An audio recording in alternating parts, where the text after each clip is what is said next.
नमस्कार। Candid conversations के नए एपिसोड में आपका स्वागत है। आज मंगलवार है और हम लोग हर बार की तरह सर अबू दुबे सर से बात करेंगे। सर, कुछ और पॉलिटिकल घटनाओं पे आने से पहले मैं जरा सुप्रीम कोर्ट की दो जो फैसले हुए हैं, एक उसमें एसआईआर है बिहार में और एक जो वक्फ बोर्ड का बिल है, उस पर दो फैसले हुए हैं, उस पर जरा मैं समझना चाहूंगा, क्योंकि इस दोनों फैसलों से कुछ लोग निराश हैं, कुछ लोग को वो है कि ठीक है, कुछ नहीं से कुछ बेहतर है। मैं सर जैसे देख रहा हूं कि शायद सुप्रीम कोर्ट को भी समझ में आ रहा है कि जिस टाइप की सत्ता है या जिस टाइप का के लोग सत्ता में बैठे हैं, अगर उनके खिलाफ कोई बहुत ही रेडिकल फैसला देंगे तो वो शायद कुछ और एक रेडिकल बिल लेकर के आएंगे। उसका उदाहरण मेरे पास है, वो है जब जब एनसीटी दिल्ली का एक फैसला दिया सुप्रीम कोर्ट ने कि नहीं, दिल्ली के असली मालिक वहां की जनता की चुनी हुई सरकार है और जो जनता जिसको मैंडेट दे रही है उसके ही फैसले माने जाने चाहिए। तो उसके खिलाफ एक बिल लाया गया कि नहीं, अब सारी सारी पावर जो है वो उपराज्यपाल के पास है। उसी तरीके से मुझे लगता है सुप्रीम कोर्ट को भी लगता है कि अगर किसी एक, जैसे कुछ लोग लगता है पूरा एसआईआर खारिज होना चाहिए या पूरा वक्फ बोर्ड का बिल खारिज होना चाहिए, लेकिन शायद सुप्रीम कोर्ट को समझ में आ रहा है कि बजाय पूरा बिल खारिज करने के जो उसके बदमाशी वाले क्लॉज हैं उसको अगर आप पंचर कर दे रहे हैं तो वो विषहीन हो जा रहा है। उसका कोई मतलब नहीं कि ऑलरेडी वो क्लॉज चाहे वक्फ बोर्ड के हो वो पहले से हैं। अगर आप एसआईआर में आधार कह दे रहे हैं कि आपको आधार मानना पड़ेगा तो उसका सारा सारा जो आपका नैरेटिव था वो पंचर हो जा रहा है। आप सर कैसे देख रहे हैं कि सुप्रीम कोर्ट से आप निराश हैं या सुप्रीम कोर्ट को आपको लगता है कि उन्होंने एक रास्ता दे दिया है कि नहीं, अभी आप बचे रहिए इससे? ज्ञानेश जी, आपने जो आकलन किया है कि सुप्रीम कोर्ट जो मौजूदा सत्ताधारी हैं उनके मिजाज को देखते हुए उसने ये एक युक्ति अपनाई है कि हम बजाय इसके कि इनको पूरी तरीके से खारिज कर दें, हम एक संशोधनकारी रवैया अपनाएं और उसके जरिए हम उन मकसदों को प्राप्त करने की कोशिश करें जो दरअसल कानून और इंसाफ के मुताबिक प्राप्त किए जा सकते हैं। ये आपका आकलन है मुख्य तौर पर। मैं समझता हूं कि अगर सुप्रीम कोर्ट, अगर मैं रेखांकित कर रहा हूं, अगर सुप्रीम कोर्ट इस तरीके से सोचता है तो फिर उसके सुप्रीम कोर्ट होने से कोई फायदा नहीं है। वो सुप्रीम इसीलिए है कि वो इन बातों की परवाह किए बिना अपना विश्लेषण करे, अपनी कसौटियों पर किसी भी मामले को परखे और उसके बाद फैसला दे, और इस बात की कोई चिंता न करे कि उसके फैसलों को सरकार संसदीय शक्ति के जरिए पलट देगी। मेरा मानना यह है कि ये जो एसआईआर के ऊपर सुप्रीम कोर्ट जिस तरीके से सुन रहा है, अभी तक केवल एक ही चीज निकल कर आई है उसमें ठोस रूप से कि उसमें आधार को शामिल कर लिया जाए। बाकी सुप्रीम कोर्ट 2 या 3 बार ये कह चुका है कि अगर एसआईआर में कोई गड़बड़ी पाई गई तो हम इसको पूरी तरीके से खारिज कर देंगे। लेकिन जो बातें हम लोगों की समझ में सामान्य ज्ञान के तहत आती हैं कि एसआईआर में क्या क्या गड़बड़ियां हैं और चुनाव आयोग क्या क्या गड़बड़ियां कर रहा है, दूसरे पूर्व चुनाव आयुक्तों की समझ में आती हैं। वो हम लोगों की समझ में आती रहें, कोई फर्क नहीं पड़ता। सुप्रीम कोर्ट अपनी गति से बहुत धीरे धीरे, बहुत ही मंथर ढंग से इसके ऊपर विचार कर रहा है। जब तक उसका कोई फैसला भी आएगा तब तक बात बहुत आगे बढ़ चुकेगी। चुनाव आयोग तो बिल्कुल तय कर ही चुका है कि हम इसको अब सारे देश में लागू करेंगे। उन्होंने जो बैठक की थी उसमें बिहार के चुनाव आयुक्त ने एक पीपीटी, एक प्रेजेंटेशन करके, पावर पॉइंट प्रेजेंटेशन करके दिखा दिया कि हमने ये किया है, और ये कहा गया कि भाई इसी तरीके से सारे देश के अंदर होगी। तो मैं समझता हूं कि सुप्रीम कोर्ट को ये दिखाना चाहिए कि वो किसी के दबाव में नहीं है। सुप्रीम कोर्ट को ये भी दिखाना चाहिए कि वो मौजूदा सत्ताधारियों के मानसिक दबाव में भी नहीं है। उनकी तरफ से डाले गए जो साइकोलॉजिकल प्रेशर है वो उसमें भी पड़ने वाला नहीं है। दूसरा, वक्फ वाला जहां तक सवाल है, वक्फ वाले सवाल पर भी सुप्रीम कोर्ट को यह दिखाना चाहिए था कि वो किसी तरीके से उनके दबाव में नहीं है। उसको तो कहना चाहिए कि भाई हमने अपनी तरफ से इंसाफ किया। ये बाद में संसद का काम है, सांसदों का काम है, जनप्रतिनिधियों का काम है कि वो हमारे किए हुए इंसाफ को मानते हैं, नहीं मानते हैं, या वो इंसाफ की कोई नई परिभाषा बनाना चाहते हैं, किसी इंसाफ को एक नया चेहरा, एक नया मुखौटा देना चाहते हैं। ये चुनी हुई विधायिका का काम है। ये सुप्रीम कोर्ट को इसकी कोई परवाह नहीं करनी चाहिए। अब जैसे आप वक्फ के ऊपर लीजिए, वक्फ के ऊपर सुप्रीम कोर्ट ने बहुत लंबे अरसे तक इंतजार करने के बाद में एक अंतरिम आदेश दिया।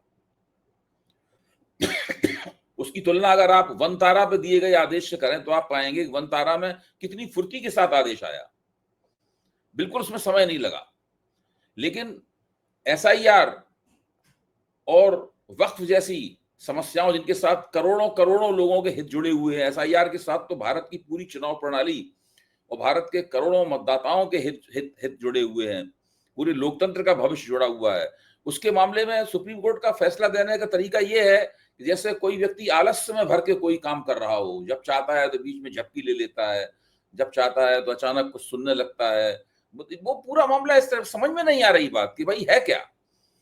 अब देखिए, आधार कार्ड एक महत्वपूर्ण दस्तावेज है जिसका महत्व खुद सरकार ने स्थापित किया है, जिसका महत्व स्वयं चुनाव आयोग स्थापित कर चुका है। उसको उन 11 दस्तावेजों की सूची का अंग बना देने में सुप्रीम कोर्ट को कितना समय लगा, जबकि पहले दिन से ही वो मान रहा था कि आधार कार्ड को बनाना चाहिए, लेकिन बजाय इसके कि वो एक ठोस और एक बाध्यकारी आदेश पारित करता, वो इधर उधर की बातें करते रहता, कभी सुझाव के रूप में दे रहा है, कभी कुछ कह रहा है, कभी कुछ कह रहा है।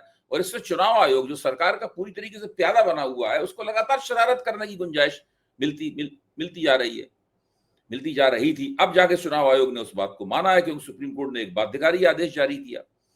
अब आप इधर आइए, वक्फ में जिन जिन बातों के ऊपर सुप्रीम कोर्ट ने रोक लगाई है, वो सारी रोक भी कुछ इस तरह की है कि कोई जरूरी नहीं है कि वो अंतिम आदेश में वो रोक कायम रहे, क्योंकि हर चीज के साथ किंतु परंतु जुड़ा हुआ है।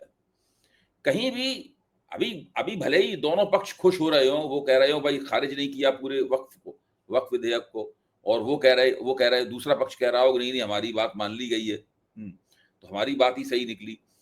मुख्य तौर पर इससे कम से कम मैं जो आलोचना पेश कर रहा हूं, इसके साथ एक सकारात्मक पहलू भी निकल कर आया है, उसको भी गौर कर लेना चाहिए।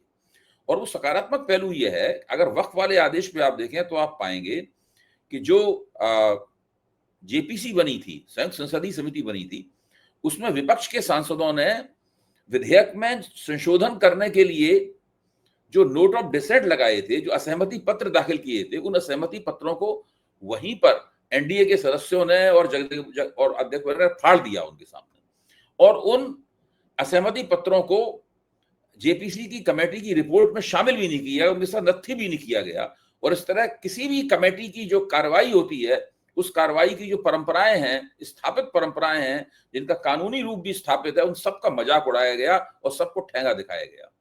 लेकिन विपक्ष के सांसदों ने जो सुझाव दिए थे, अगर आप सुप्रीम कोर्ट ने जिन जिन विषयों पर पाबंदियां लगाई हैं, भले ही वो पाबंदियां अंतिम नहीं है बल्कि अनंतिम है,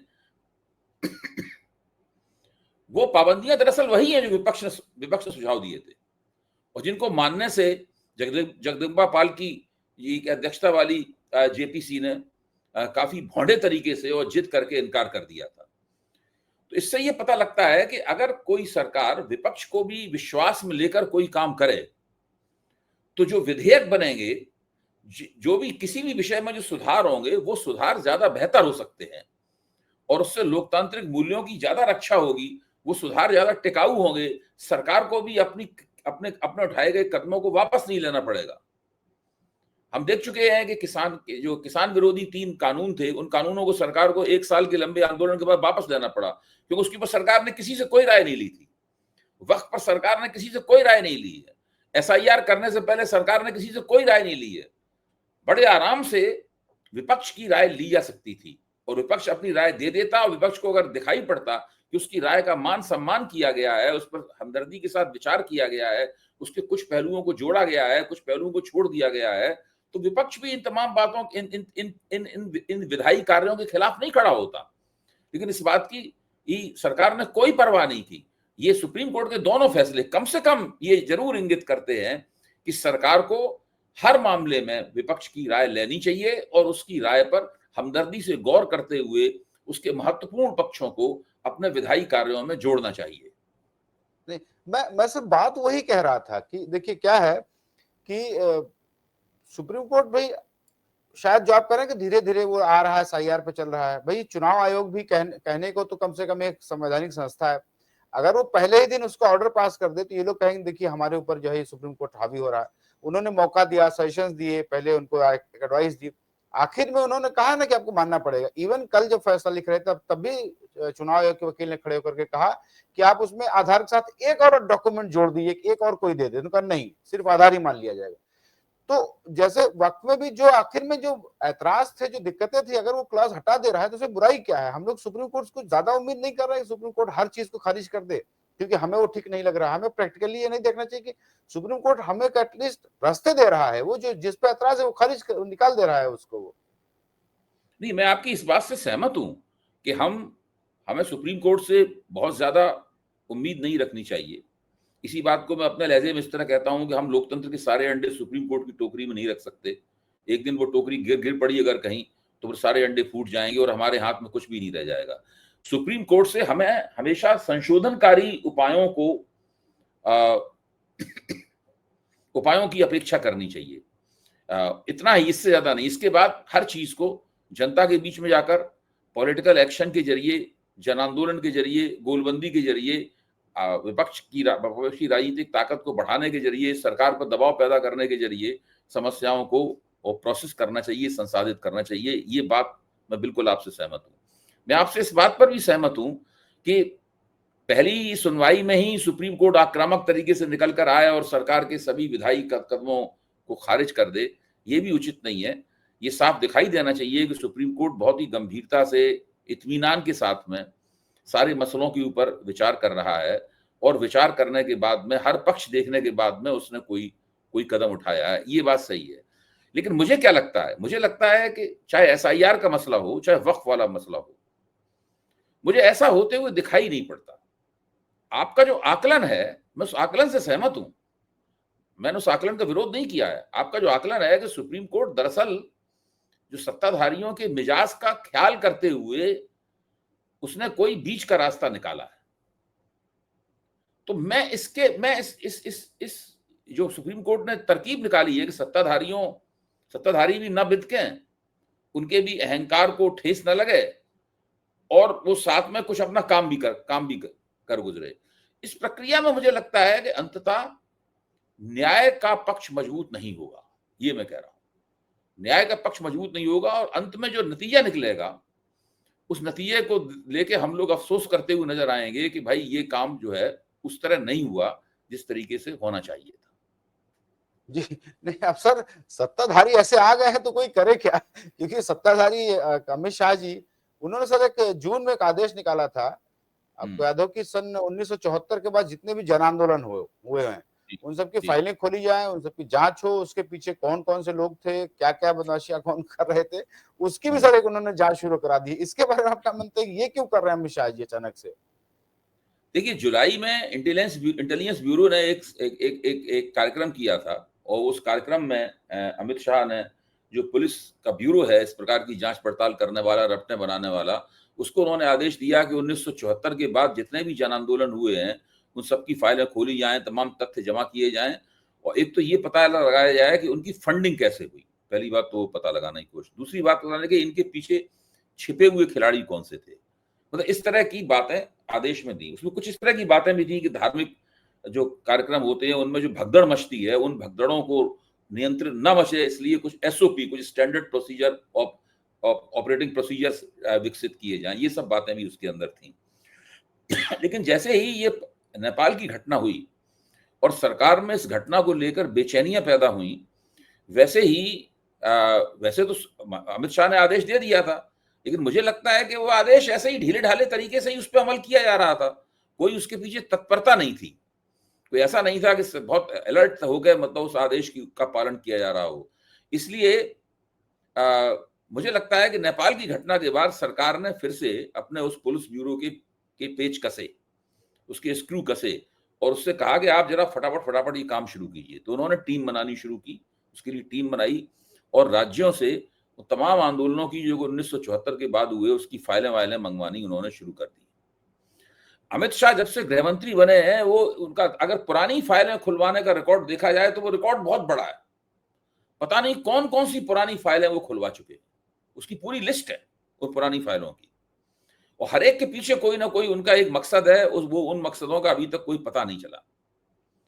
दूसरे, इस सरकार का एक जो सीक्रेटिव, एक मतलब एक गोपनीयता को बहुत प्रेम करने वाला जो किरदार है, इसके ऊपर भी हम लोगों को गौर करना चाहिए। जैसे कि वंतारा के ऊपर सुप्रीम कोर्ट ने जो फैसला दिया, उसमें सरकारी वकील ने कहा है कि कृपा करके उस रिपोर्ट को सार्वजनिक मत कीजिए। अरे भाई, जिस रिपोर्ट के आधार पर सुप्रीम कोर्ट फैसला दे रहा है, जिस रिपोर्ट के आधार पर वो डांट लगा रहा है कि इस तरह की याचिकाएं दोबारा न की जाएं, ये देश को ये बदनामी जानबूझ के फैलाई गई बदनामी है वगैरह इस प्रकार की, तो उस पर सरकार क्यों कह रही है कि भाई इसको सीक्रेट रखा जाए? भाई आखिरकार सरकार ने तो वो एसआईटी नहीं गठित करवाई थी, वो तो याचिकाकर्ताओं की अपील पे एसआईटी गठित हुई थी। और सुप्रीम कोर्ट ने जो डांट लगाई है, वो सरकार को डांट तो लगाई नहीं थी, सरकार ने तो याचिकाकर्ताओं की तरफ डांट लगाई थी उन्होंने। तो क्या याचिकाकर्ता सरकार से जुड़े हुए थे? क्या अगर रिपोर्ट सार्वजनिक होगी तो ये पता लग जाएगा कि याचिकाकर्ताओं के और सरकार के बीच में संबंध थे? भाई ये चीज देखने वाली बात है कि देश के सबसे बड़े औद्योगिक घराने के जो उत्तराधिकारी हैं, अनंत अंबानी, उन्होंने एक प्रोजेक्ट स्टार्ट किया वंतारा में वन्य जीवन के संरक्षण के लिए। उन्होंने भारत के प्रधानमंत्री को निमंत्रित किया कि वो आके उसका उद्घाटन करें। ये सारी कार्रवाइयां हुई। फिर उसके ऊपर एक याचिका दायर की गई, याचिका के ऊपर एसआईटी गठित हो गई और उसके ऊपर विचार होने लगा। फटाफट उसके ऊपर फैसला भी आ गया, बहुत ज्यादा समय नहीं लगा उसके ऊपर फैसला आने में। अब उसके ऊपर सरकार क्यों कह रही है कि इस रिपोर्ट को गुप्त रखा जाए? इसका मतलब है जरूर कुछ दाल में काला है, कोई ऐसी छिपी हुई बात है, इसको सरकार उजागर नहीं करना चाहती। आप इधर ये तीनों फैसले आप देखिए सुप्रीम कोर्ट के, ये तीनों ही फैसले इस सरकार के कामकाज करने का तरीका है, उसके ऊपर एक तरह से इनके अंदर एक कठोर टिप्पणियां देखी जा सकती हैं। लेकिन इन कठोर टिप्पणियों से सरकार के ऊपर कोई असर नहीं पड़ने वाला है। ये सरकार तो अपने हलफनामे को भी सीलबंद लिफाफे में कोर्ट को सौंपती है। पहले ऐसा अपवाद स्वरूप होता था, अब तो ये नित्य प्रत्य का रवैया बन गया कि सरकार को हलफनामा देना है तो वो सरकारी वकील आता है, सॉलिसिटर जनरल या अटॉर्नी जनरल जो भी हो, वो सीलबंद लिफाफे में कोर्ट को पेश करते हैं। और कोर्ट कहता है भाई कोर्ट ने कई बार कोर्ट पूछता भी है कि आप सीलबंद लिफाफे में क्यों लाए भाई इसको। लेकिन है मतलब हर चीज को किस तरीके से गोपनीय रखा जाए, लोगों को बताया ना जाए। अब अमित शाह ने अगर इसके ऊपर आप आरटीआई डालें कि अमित शाह ने आज तक कितनी पुरानी फाइलें खुलवाई हैं, तो आप पाएंगे उन आरटीआई को जवाब देने में बहुत बड़ा हीला वाला होगा। अब आप इसी में देखिए, जो जांच पड़ताल करने के लिए कहा है आंदोलनों की, उसमें 1974 की कट ऑफ डेट क्यों रखी गई? क्या ये विचारणीय सवाल है कि नहीं? मेरा मानना ये है, अब हम लोग तो कयास ही लगा सकते हैं क्योंकि तथ्य तो हमारे पास होते नहीं है। तो इसलिए रखी गई कि 1974 में जयप्रकाश नारायण का जो संपूर्ण क्रांति आंदोलन था, जो इंदिरा गांधी को अपदस्थ करने के लिए, इंदिरा गांधी मानती थी कि उन्हें अपदस्थ करने के लिए चलाया जा रहा है, उस आंदोलन में राष्ट्रीय स्वयंसेवक संघ आधिकारिक रूप से हिस्सा ले रहा था। नानाजी देशमुख सब उसके लोग उसमें शामिल थे। और भारतीय जनता पार्टी का तत्कालीन संस्करण जनसंघ भी उसके अंदर खुलकर हिस्सा ले रहा था। अटल बिहारी वाजपेयी सब उसके सदस्य थे उसके। अच्छा, अब अगर 1974 के उस आंदोलन की भी फाइलें खुलवाई जाएंगी, उसमें शासन था इंदिरा गांधी का, तो हो सकता है उन फाइलों में सीआईडी ने या आईबी ने या किसी सुरक्षा एजेंसी ने उस आंदोलन के खिलाफ कोई टिप्पणी की हो, क्योंकि इंदिरा गांधी तो मानती नहीं कि इस आंदोलन के पीछे कुछ गड़बड़ है। इसके जो तार हैं वो कहीं एक कुछ मतलब इस तरह की जगहों से जुड़े हुए हैं जो नहीं जुड़े होने चाहिए। तो अगर मान लीजिए उन फाइलों में वो बात निकल आती, तो फिर जनसंघ और राष्ट्रीय स्वयंसेवक संघ की जो भागीदारी थी, उस भागीदारी पे भी सवालिया निशान लग जाता। इसलिए बड़ी चालाकी से उन्होंने उसकी जो कट ऑफ डेट थी वो 1974 कर दी। अच्छा, अब आप देखिए 80 के दशक में राम जन्मभूमि आंदोलन विश्व हिंदू परिषद ने शुरू किया। शुरू में तो विश्व हिंदू परिषद की गतिविधियां थी, धीरे धीरे उसने जोर पकड़ा। भाजपा पहले देखती रही सावधानी पूर्वक, फिर वो रणनीतिक रूप से उस आंदोलन में कूद पड़ी और फिर उस आंदोलन ने एक जबरदस्त रूप से हिंसक और अराजक रूप ले लिया।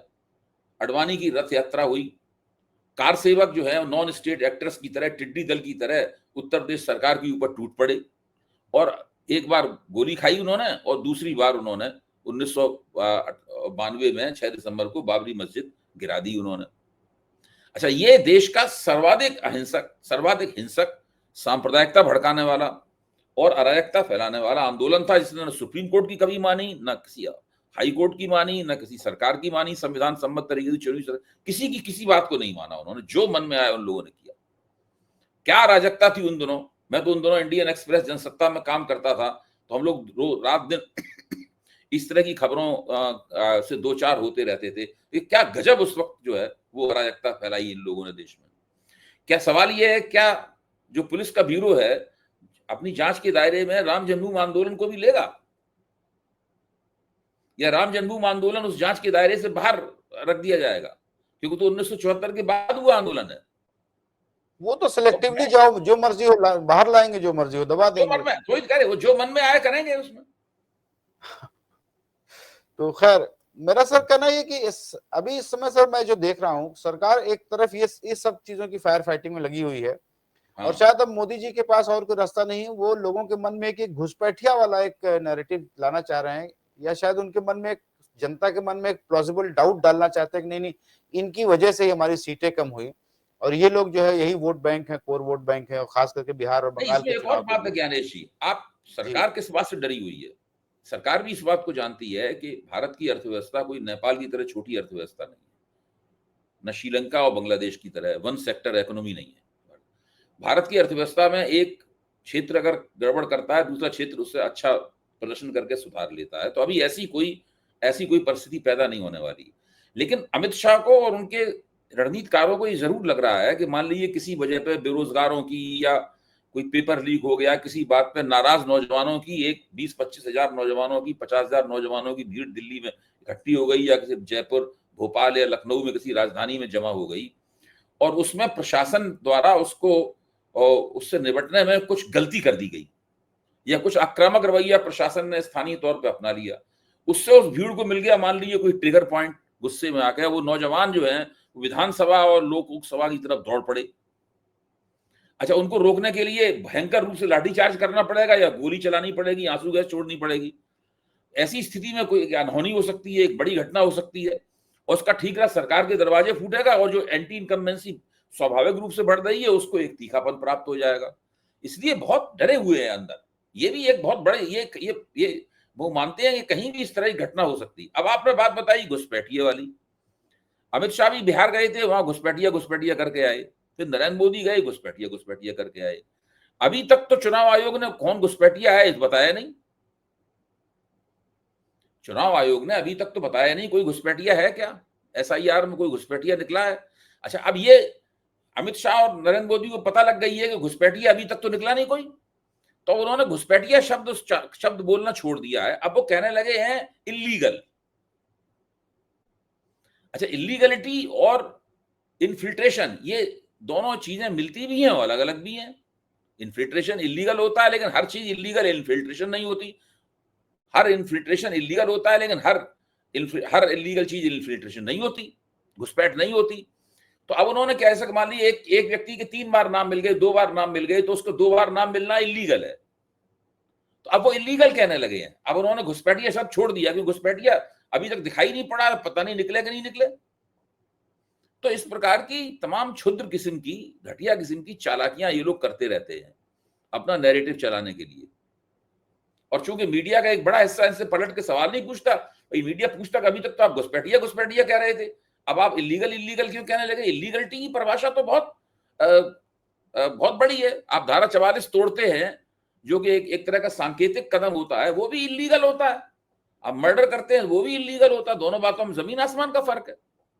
जी, मैं सर कह रहा था कि शायद भारत सरकार या जो भी सत्ता में बैठा हो, और अगर वो परफॉर्म ना कर रहा हो बेरोजगारी, महंगाई और अर्थव्यवस्था के मोर्चे पर, तो शायद उसका हम जितना समझते हैं उससे ज्यादा डर लगता होगा। क्योंकि नेपाल में या बांग्लादेश में एक विद्रोह होना, और शायद हमारे यहाँ तो उस टाइप के भले लोगों को लगे कि नहीं होगा, लेकिन आप ये भी याद रखिएगा कि शायद अगर यहाँ विद्रोह होगा तो 35 नेपाल जल रहे होंगे। तो 35 पूरे देश में यहाँ पे आग लगने की जरूरत नहीं। वैश्विक ऐसा लगेगा सारी दुनिया में प्रलय हो गई है, ऐसा हो जाएगा। जी, तो यहाँ पे अगर सिर्फ 4 स्टेट घेर लेंगे दिल्ली को, तो उतने में ही बहुत बड़ी प्रलय आएगी यहाँ पे। और आप देखिए कि एक अहिंसक शांतिपूर्ण आंदोलन, किसान आंदोलन चला, जहाँ पे वेस्टर्न यूपी के थोड़े किसान, हरियाणा के थोड़े से और पंजाब के किसान जुटे थे और सरकार हिल गई थी और वापस लिया बिल उन्होंने। तो इसलिए इनको ये डर तो होता ही होगा कि अगर कहीं उत्तर प्रदेश के ही युवा जाग गए या किसान जाग गए या कोई भी एक वर्ग जाग गया और 4-5, क्योंकि ये चीजें कंटेजियस होती हैं, एक जगह चलेगी दूसरी जगह फैलेगी और नाराजगी है, उन्हें भी पता है, उन्हें आप हमसे आपसे ज्यादा पता होगा। शायद इसलिए अमित शाह जी को डर लगता होगा कि इसको जितना सप्रेस कर सकते हो करें। मैं सर जो नैरेटिव घुसपैठिया वाला कह रहा था कि एक शायद मोदी जी ये बार बार ये लोग इसलिए कहते घुसपैठिया या इलीगल कि इनको लगता है कि ये प्लॉजिबल डाउट डाला जाए लोगों के मन में कि हमारी सीटें कम क्यों हुई और ये लोग कांग्रेस वाले कितनी मेहनत कर रहे हैं इन घुसपैठियों को बचाने के लिए। वहीं तरफ सर एक दूसरा राहुल गांधी भी एक प्लॉजिबल डाउट डाल रहे हैं मन में कि नहीं ये वोट चोरी के दम पे वहां कुर्सी बैठे हुए हैं, अगर ये नहीं होते 20 सीटें 30 सीटें कम हो जाती तो ये प्रधानमंत्री नहीं होते। ये सर जो दो नैरेटिव चल रहे हैं इसमें आप क्या देख पा रहे हैं, कौन ज्यादा सफल हो रहा है? राहुल गांधी उस नैरेटिव को पुश करने में सफल हो पा रहे हैं तो दोनों लोग डाउट डाल रहे हैं दिमाग में मन देखिए, के, एक सरकार जो घुसपैठियों के नैरेटिव जरिए और एक वोट चोरी के जरिए। मैं समझ गया आपकी बात ज्ञाने जी। सरकार जो कहानी सुना रही है लोगों को, घुसपैठिए वाली कहानी सुना रही है, वो दरअसल मीडिया मंचों पर सरकार का जो कब्जा है उसके जरिए वो कहानी बना रही है। वो जनता के बीच में नहीं है। सरकार और उसके कार्यकर्ता, भारतीय जनता पार्टी कोई जनता के बीच में उतरी हुई नहीं है। जिस तरह राम जन्मभूमि आंदोलन के दौरान राष्ट्रीय स्वयंसेवक संघ के सभी स्वयंसेवक, भाजपा के सभी कार्यकर्ता जनता के बीच में उतरे हुए थे। वो बड़ा जबरदस्त तरह से उन्होंने जनता के बड़े हिस्सों को अपनी तरफ मोड़ने के लिए भरपूर प्रयास किए थे। उन्होंने तरह तरह की युक्तियां अपनाई थी, बड़ी मेहनत की थी उन लोगों ने, इसमें कोई शक नहीं। वो मेहनत उनकी कम से कम 15 साल चली उनकी। लेकिन राहुल गांधी जो कहानी सुनाना चाहते हैं देश को, वोट चोरी वाली, राहुल गांधी का जो नैरेटिव है वो उस नैरेटिव को जनता के बीच में उतारने के लिए उन्होंने मेहनत की है। मतलब कम से कम शुरुआती तौर पर दिखाई पड़ रहा है कि वो उसके लिए मेहनत कर रहे हैं और उसका उनको लाभ भी हो रहा है। अब बिहार में ये चीज उन्होंने एक बड़ी यात्रा की, वोट अधिकार यात्रा उन्होंने की। अब उन्होंने घोषणा की है कि वो उत्तर प्रदेश में जाएंगे। अभी तारीख वगैरह उसके पूरे कार्यक्रम की घोषणा नहीं हुई है उत्तर प्रदेश में। दरअसल वोट चोरी वाले नारे की बहुत बड़ी परीक्षा उत्तर प्रदेश में होने वाली। बिहार में तो असल में चुनाव बिल्कुल सिर पे था, तो वहां पे एसआईआर को लेकर काफी बेचैनियां थी लोगों में। इसकी वजह से एक दूसरा माहौल था वहां पर, और मेरे ख्याल से राहुल गांधी को जो ट्रैक्शन प्राप्त हुआ उसमें इसकी भी भूमिका थी। उत्तर प्रदेश में तो अभी निर्वाचन दूर है, वहां अभी एसआईआर उत्तर प्रदेश में घोषित भी नहीं हुई है, वो वाली पृष्ठभूमि भी नहीं है। उत्तर प्रदेश में अगर समाजवादी पार्टी के जो घटक, समाजवादी पार्टी के जो सहयोगी दल हैं वो और कांग्रेस, इन लोगों ने मिलकर अगर बिहार जैसा 75% भी समा बांध पाया वहां पर, और जिस चीज को राहुल गांधी हाइड्रोजन बम कह रहे हैं, वो अगर उन्होंने कोई प्रधानमंत्री के निर्वाचन क्षेत्र के संदर्भ में या कहीं और के संदर्भ में उत्तर प्रदेश में कहीं फोड़ फाड़ दिया उन्होंने, और उसके तथ्य वगैरह उसी तरह पावर पॉइंट प्रेजेंटेशन करके देश के सामने रखे, और वो उसी तरीके से चुनाव आयोग को अकाट्य तथ्य लगे, तब फिर दिखाई पड़ेगा कि ये दरअसल जो वोट चोरी वाला मसला है वो किस तरीके से गेम चेंजर हो रहा है। बिहार में लगातार इसमें गेम चेंजर होने की संभावनाएं हैं। उत्तर प्रदेश बताएगा कि ये वास्तव में ठीक लगा था या नहीं ठीक लगा था। नहीं सर, मैं ये समझ नहीं पा रहा हूँ कि जैसे आप ऊपर से देखें तो शायद बिहार में राहुल गांधी और तेजस्वी की बहुत चर्चा है और एसआईआर को लेकर थोड़ी परेशानियां भी हैं, नाराजगियां भी हैं। इवन एनडीए के सहयोगी दलों में भी थोड़ी अकुलाहट है कि क्यों किया, इतनी जल्दी में नहीं, थोड़ा समय देना चाहिए था। लेकिन आप सर जब किसी से बात करिए तो लोग इसमें एक संशय करते हैं कि तो नहीं भाजपा वाले हो सकता है निकाल ले जाएं, बहुत सब फिक्सिंग कर रहे हैं। ये सर जो एक डाउट लोगों के मन में है, क्या श्योर शॉट कहा जा सकता है कि चुनाव फ्री एंड फेयर होंगे और जो भी जीत हार होगी वो क्लियर कट वोट सही होगी? नहीं, जो एनडीए के लोग हैं बिहार में, उनको इसी बात की थोड़ी सी मन में उनकी कसक है। उनका कहना यह है कि पहली बात तो यह है कि सरकार को एसआईआर करने की कोई जरूरत नहीं थी। उनमें से कई लोग मानते हैं ये सब करने की कोई जरूरत नहीं थी, क्योंकि वो मानते हैं कि हमने चुनाव जीतने का पूरा बंदोबस्त कर लिया था और हम चुनाव जीत सकते थे। ये अब एसआईआर करने से क्या हुआ कि अगर हम हार गए तो विपक्ष का ये आरोप साबित हो जाएगा कि हम बदमाशी कर रहे थे, और अगर हम जीत गए तब भी ये बात कहने को होगी कि हमने जो वोट चोरी हो रही थी, एसआईआर वगैरह की गई, उसमें हथकंडेबाजी की गई, उसके लिए हम जीते, उसकी वजह जीते। तो इस तरह से विपक्ष के दोनों हाथों में लड्डू हो गए इससे। विपक्ष अपनी अपनी हार का बचाव भी इसके जरिए करने की कोशिश करेगा, और जीत गया तो जीत ही गया, फिर तो कहना ही क्या उसके। तो ये एक काफी इन लोगों को ये असहज है एसआईआर के प्रति। एसआईआर का बचाव करना उन्हें पड़ रहा है और वो बचाव करेंगे, लेकिन चुनाव आयोग और भाजपा के शीर्ष नेतृत्व के बीच में जो भी साठगांठ हुई, और उस साठगांठ के परिणाम स्वरूप बिहार में जो एसआईआर की गई, उससे बिहार भाजपा के लोग और एनडीए के लोग उससे सहज नहीं है। उनको लगता है कि इसकी अभी फिलहाल कोई आवश्यकता नहीं थी, ये सब बाद में करना चाहिए था चुनाव के। अच्छा, अब ये तो एक ऐसी स्थिति है जो कई तरीके से, जब भी मैं अपने मित्रों से वहां बात करता हूं और पत्रकार लोगों से बात करता हूं, आप लेखों वगैरह को देखिए जो बिहार के बारे में लिखे जाते हैं, उन सब में नीरजा चौधरी ने ये ऑब्जर्वेशन किया है जो मैंने अभी आपके सामने रखा, जो बहुत गंभीर पत्रकार मैं उनको मानता हूं, और वो किसी भी तरफ नहीं होती हैं, जो कि वो अपनी तरह से निष्पक्षपाती कहती हैं। तो अब ये देखना यह है कि ये एसआईआर दरअसल क्या गुल खिलाती है। इसने कम से कम एक ऐसा माहौल बना दिया है कि चुनाव स्वतंत्र और निष्पक्ष है या नहीं है, इसके ऊपर एक काला साया तो मंडराने लगा है।